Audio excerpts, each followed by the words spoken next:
Hi, everybody. Welcome to our new series, Timeout with Tackle What's Next. I am your host, Danielle Berman. I am the founder and CEO of Tackle What's Next, and I'm really excited to launch this new series. We've been doing quite a lot of Zoom calls and live streams, and just like everybody else, we're getting a little burnt out. So we are switching things up, and we are starting this new series right here on Instagram Live. We are going to be with you all live every Wednesday at 6 p.m. Eastern right here, and we're going to be speaking to athletes and executives on how they've used the lessons that sport has taught them to create opportunities outside of the game. And today we are talking to a really awesome friend of ours and supporter of Tackle What's Next, Amobi Okugo. I'm going to bring him on the screen now. He should be joining any minute. So Amobi is the founder of A Frugal Athlete.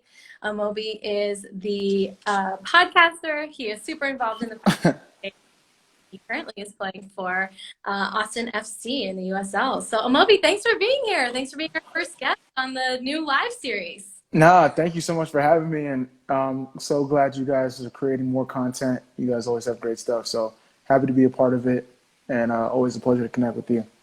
Awesome. Yeah, likewise. I know last time we connected feels like 7 years ago, but it was only a few months back in Miami. That's true. Yeah. It's Oh super my cool. God. How have things been? I know the world has kind of totally changed in the last few months. So what have you been up to?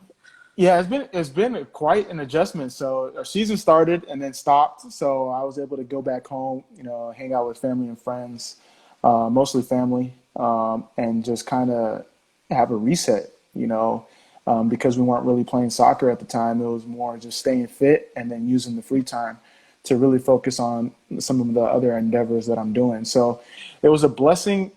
Obviously, we want to acknowledge the people that have been affected and the people that have sacrificed, their time and everything. But for me personally, to be able to be close with my family, I didn't have to miss graduations, didn't have to miss birthdays, and have the extra time to work on A Frugal Athlete along with other stuff. It was really fun. I don't want to say fun. It was really cool. Yeah, no, I mean, I think it's been a nice pause, I think, for Yeah. everybody in a certain respect. So it's bittersweet, right? So Yeah. that's good. You're able to spend more time at home. I know for some people that's good, and for some people that's like, oh my God, I be with my family all the Yeah, time. that's true. You need that break. So, yeah, exactly. So now, obviously you're playing and you had the season pause. Were you able to dive into some more frugal athlete initiatives or any other kind of work off the Yeah, field? so this yeah, it's been a great period for that because I had so much more time to actually like do things in the sense of like, all right, now I don't have to worry about deadlines in terms of Yeah. writing blogs. I was more consistent, brought the podcast. I didn't want to say bring it back, but I made it more consistent. Hmm. Just I was just more engaging, more in time for networking, and even though it's not in person, but being able to use Zoom and other platforms, Instagram Live, to create and kind of try out different things from a content perspective. It was really cool. Yeah, that's definitely what I've seen a lot of your podcasts coming out like on a weekly basis now, and it seems like you have a lot of time Finally. to Yeah. dig into stuff. So, like you said, it's like, nice to have that break. Hmm. One thing we wanted to talk about in this series, which, I don't know how much you usually talk about this when you talk about some of your endeavors, but we want to go like way back when you first started playing sports as a kid. Like, why did you start playing sports? What sport did you start playing? And kind of walk us through like how you started in sports at a young Okay. age. Yeah, so I'm first generation Nigerian American. So soccer's like the sport you have to play. So growing up, I'm the firstborn. I remember my dad used to take me to the park, and I would just be on the field until I cried and we wanted to go home. But it wasn't until I started like for my school team, played in kindergarten, and then it was mainly soccer and basketball growing up. Basketball, soccer. My parents wanted me and my siblings to play in the sport, not only to develop friendships, but to be active and just not not get into trouble. So played sports and then just kept progressing, and fortunately, a couple of scouts and like coaches at a higher level started recognizing my talents, and then one thing led to another. High school, I was invited to Florida as part of the residency program, the IMG Academy, basically a boarding school for the top 40 youth national team kids. So I was able to travel the world and compete with, top talent at a young age. From there, I went to UCLA and was supposed to go there for longer than I did. And I left after my freshman year, and the rest is kind of history. It's been pro ever since. Yeah. What impact did soccer specifically make on your life? Like, how did it shape who you are now as an adult? Oh, it's I mean, anything that's been good in my life has probably come from soccer in some way, shape, or form. Just the ability to see different cultures, one at a young age. Like our family vacations were my soccer tournaments or my brother's basketball tournaments. Like we would look forward to like, luckily we were on a good team, so we'd have to go to like San Diego, Dallas, like different areas. And then me personally, because I was on the youth national teams, I was able to like a country, Portugal, France, Argentina, Mexico, like the country's list goes on and on. And soccer gave me those opportunities. From a friendship standpoint, some of my best friends are from soccer to this day that I keep in touch with.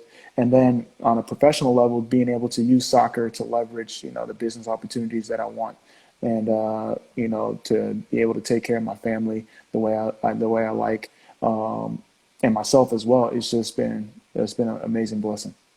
Yeah, that's actually a great segue into what I wanted to talk about also is obviously it's really helped shape who you are today, but you've done so much outside of soccer now, with a frugal athlete and with some of the other things you've been working on. So what inspired you to start a frugal athlete? For those that might not know what a frugal athlete is, talk to us a little bit about how you started that and how sports played a role. No, thank you. And that's how we got connected. But a Frugal Athlete is essentially an online media platform that promotes prudent financial practices and smart career decisions amongst professional athletes and student athletes. I started it really because, I mean, I've always been interested in business and finance and stuff, but, it wasn't until I saw the 30 for 30 Broke documentary where it really like, all right, sparked me to do more research. Because what I kept finding were athletes, and no disrespect, LeBron James, Tom Brady, Kobe Bryant, rest in peace, Serena Williams.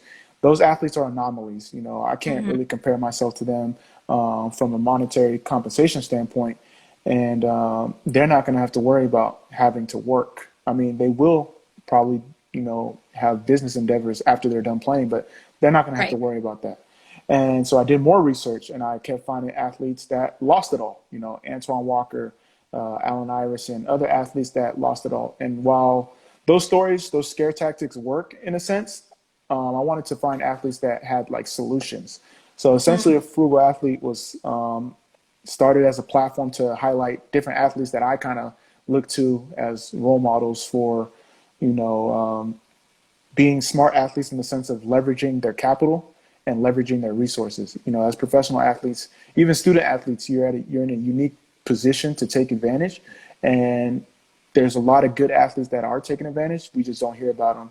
We hear about them like one off. So it's great to be connected with platforms like yours, other people that have been involved in this space that we're talking about, and really highlight the athletes that we can actually learn from, apply their solutions to our own financial playbooks. Yeah, no, I think you hit the nail on the head in terms of like those superstars you mentioned. Like most athletes are never going to reach that level of fame and wealth, but there's still a lot of opportunities out there, right? So let's focus on those guys and girls that have taken advantage of all these awesome opportunities with their platforms that they have. Sure, they might not be billionaires or have, 5 million followers on Instagram or something ridiculous, but they have platforms. You guys have, you've built a company on your own through your network and through, sports. So for those athletes that might be listening or might watch this later, what have you done that's helped you translate your sports and the lessons you've learned through playing sport and your platform into this awesome company, this awesome brand that you're building? What have you learned and applied? For me, it's asking questions, like being curious. I feel like athletes are genuinely curious, like they want to learn, they want to get better. If you apply those same lessons to whatever it may be, you're going to succeed more often than not.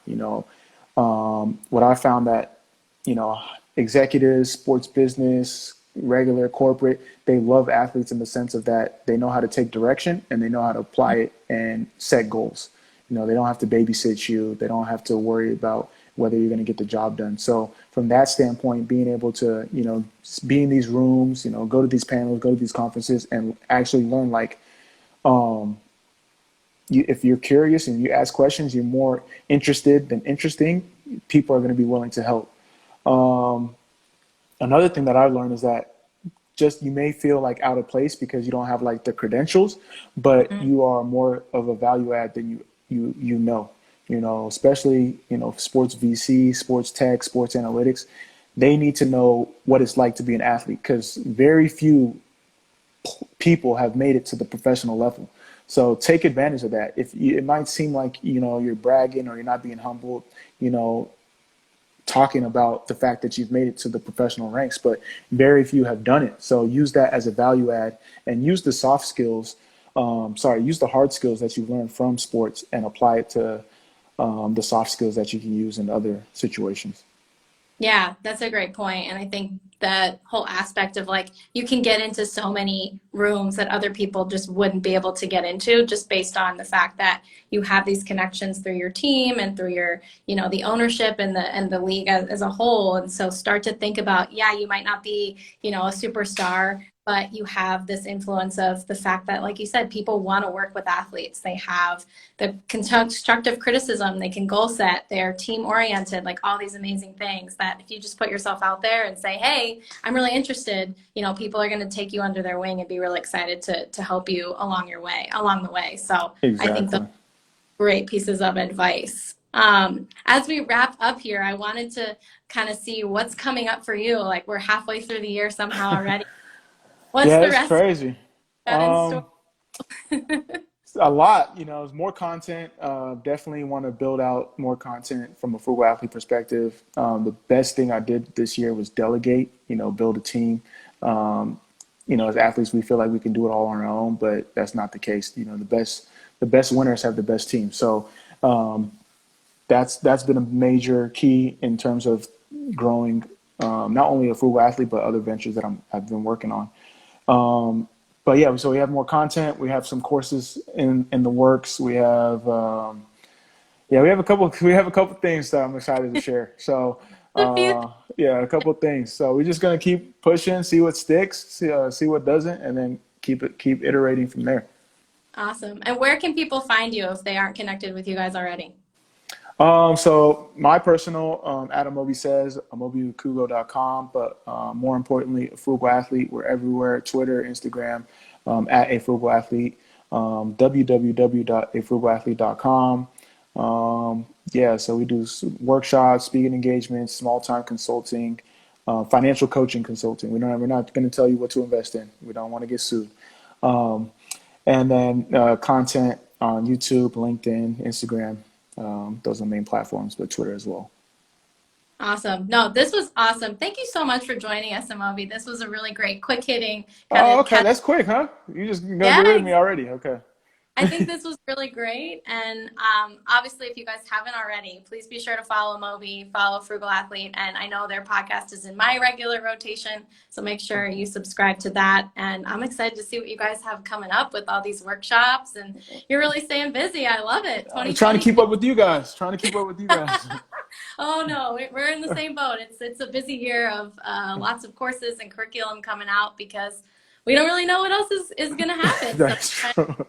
keep everybody educated, right? And Yeah. preparing for what's next, pun intended. So, yeah, thank you for being here, Moby. Thanks for being our first ever guest on this new No, series. no. Thank you for having me, and definitely know. Let me know when you repurpose this. I'm definitely gonna share it and everything. Yeah, we'll send it around. So, and thanks everybody for joining. We'll be back here next week with another awesome guest. And again, please make sure you follow Amobi and A Frugal Athlete. We'll see you guys next week. Thanks, All right. Amobi.